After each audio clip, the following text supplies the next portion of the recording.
Okay, guys, back to part two.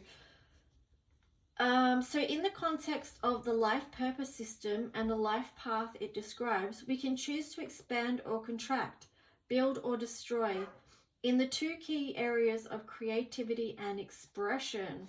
I'm looking at this top card when it's talking about creativity and expression, and also power of choice. Yes. 21, the key. Yeah. So yeah, each of us has creative life energy. We also have the ability to express ourselves. We can choose to create and express to either more positive or negative directions. We may not always feel as if we are we may not always feel as if we have a choice. Sometimes we may feel that our creativity and expressiveness are suppressed, or that we lack these energies. We may feel afraid or blocked. Yet the more we appreciate the power of choice, the more we take charge of how we channel our creative energy and how we express ourselves.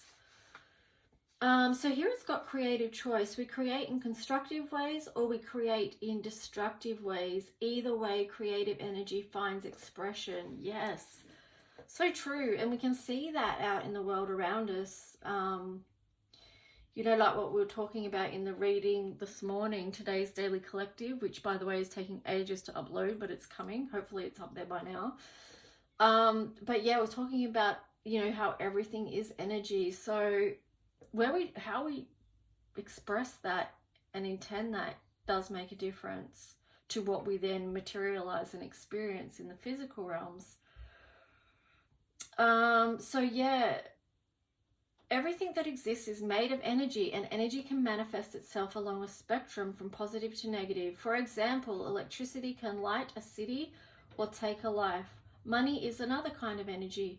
We can use this energy in a positive or negative way, such as donating to a charity, taking a needed vacation, or, for example, hiring someone to perform a crime. Yikes. So creative energy has a surging dynamic quality. It needs to find expression. It exists to flow and to be used. This energy acts as a two-edged sword. If it is not for constructive purposes, it gets discharged in destructive ways. If our creative energy gets blocked altogether, like water surging against a wall, it turns back upon us and creates pressures that we experience as painful symptoms at physical, emotional, and mental levels.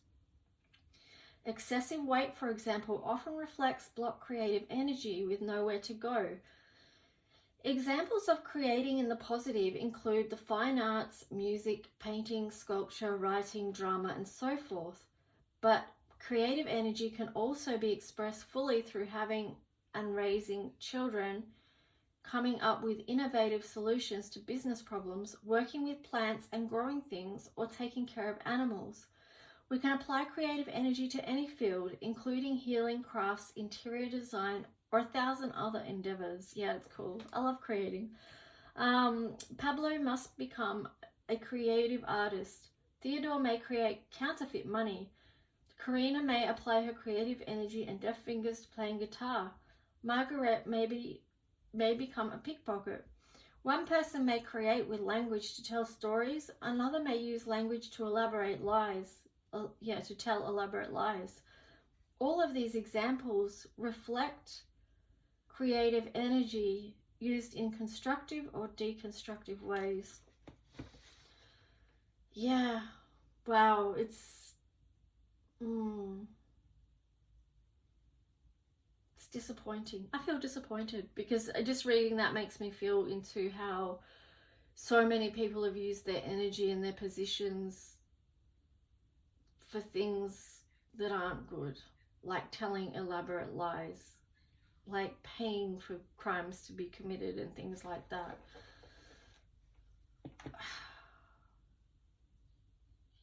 You know, if only people would just come to the table with good intentions.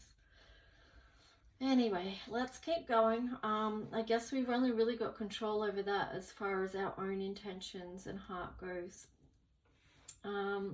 So many prison inmates are extremely creative. They can draw, paint, sing, act, and write beautifully. but they directed their creativity into negative directions. They planned creative robberies, conned people out of money, lied, and so on. That's interesting.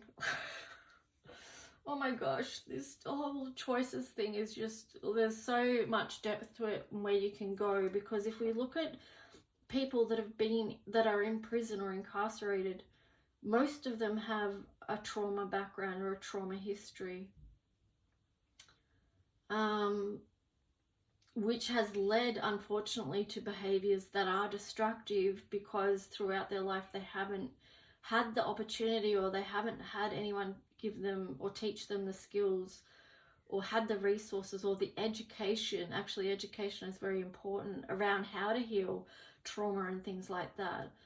So you can see even from that small paragraph that they have so much creative potential, but because of often because of their traumatic experiences, they've gone into behaviors that are destructive.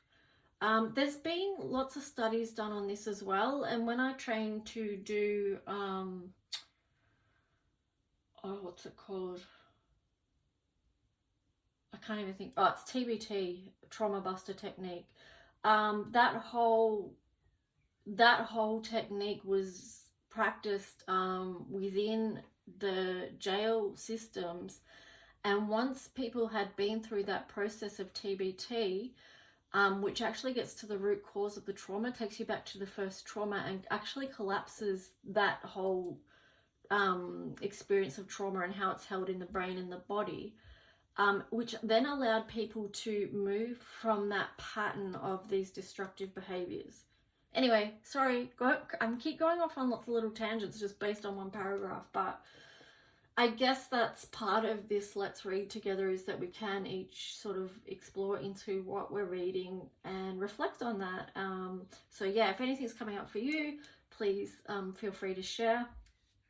And yeah, so blocked creative energy either manifests as physical maladies and symptoms, or gets discharged through abuse of tobacco, alcohol, other drugs, food, or sex. Yes, so you know, that's basically saying unhealed trauma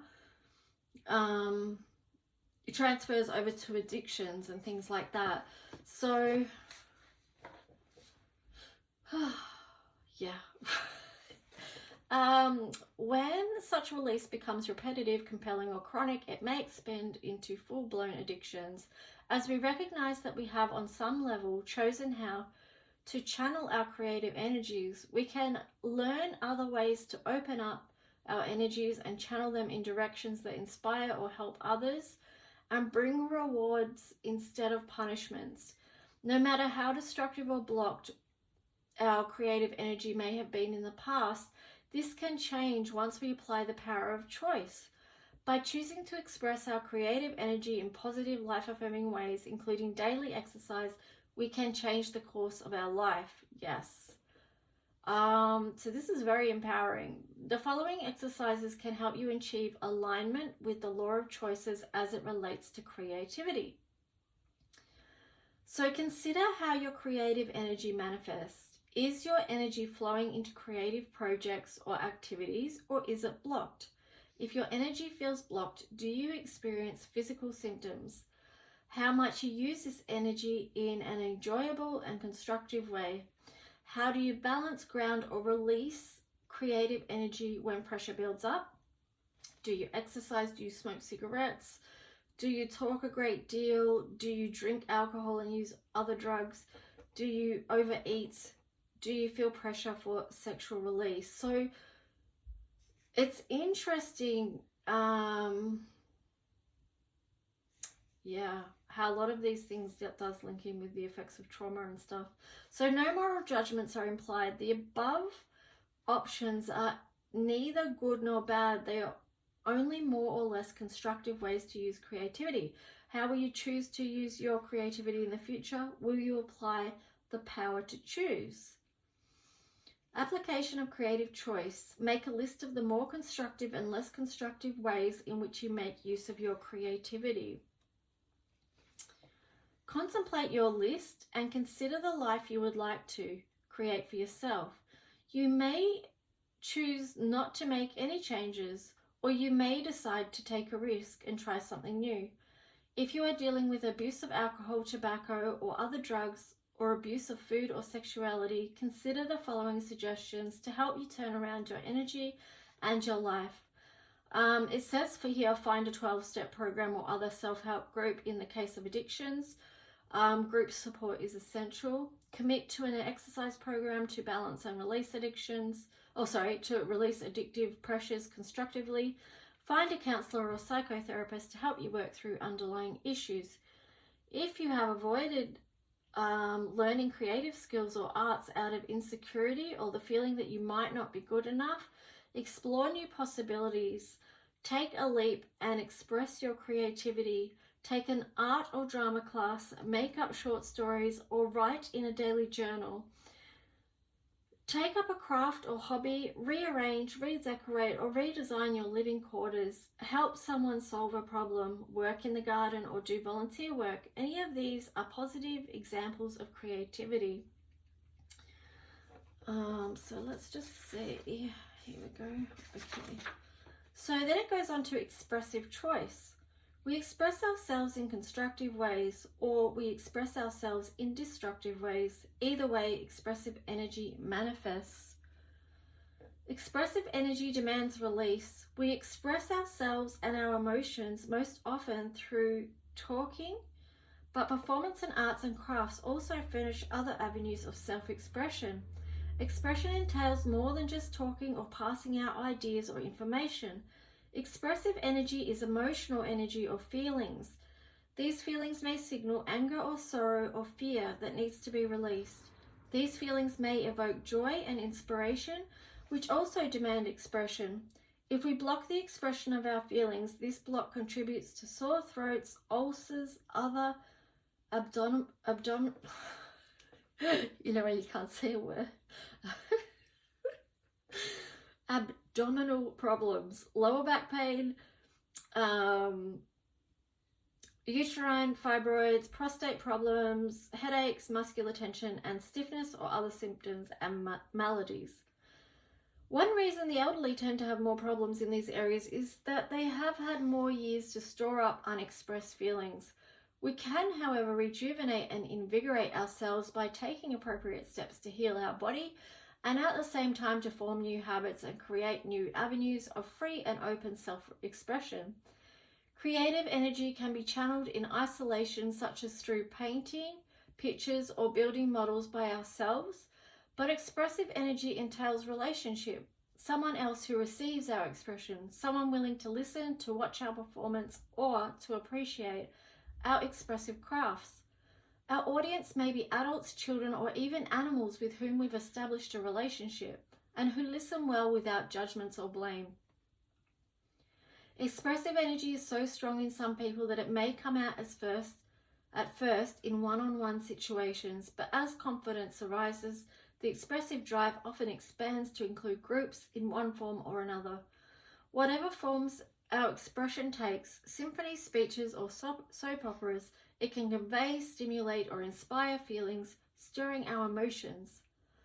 Positive expression manifests as inspiring, enthusiastic, constructive, uplifting communication, such as speaking, singing, acting, music, writing, or other arts. Negative expression manifests as bad-mouthing, complaining, criticizing, or whining. It tears down, hurts, or destroys, and it can cut people to ribbons. Well, this feels relevant to what we're going to be talking about in the boundaries sessions that we're going to have as well. Those of us who have a great deal of expressive energy have the power to either uplift or to tear down. Once we recognize our ability to uplift or tear down, we can channel the energy in responsible, constructive ways. Whether our feelings seem positive or negative, we can all appreciate the value of expressing them in constructive ways. Oh my gosh. Don't mind me yawning. I've been doing tapping myself to improve my own health and shift energy in my body. So my body, you know, when you do tapping, it doesn't just end when you stop tapping. Your body continues working on with that process. And yawning is a way of releasing energy. So getting in touch with releasing our authentic feelings can generate new levels of energy integration and healing. In valuing positive expression, I do not mean to imply that we should deny our anger, fear, or sorrow, nor do I recommend repressive strategies in the name of staying cool or above it all. We can express even anger, fear, or sorrow, or any other negative emotion in negative or positive ways. For example, if we feel angry, we can call someone names, or we can say something like, I feel really angry right now about what you did, and that puts a wall between us, which I don't want. So when they're saying the words I feel, and then the emotion that is connected with that, that automatically brings you down from a triggered state. So when you acknowledge how you feel and you speak it and you say it out loud, so that's really important.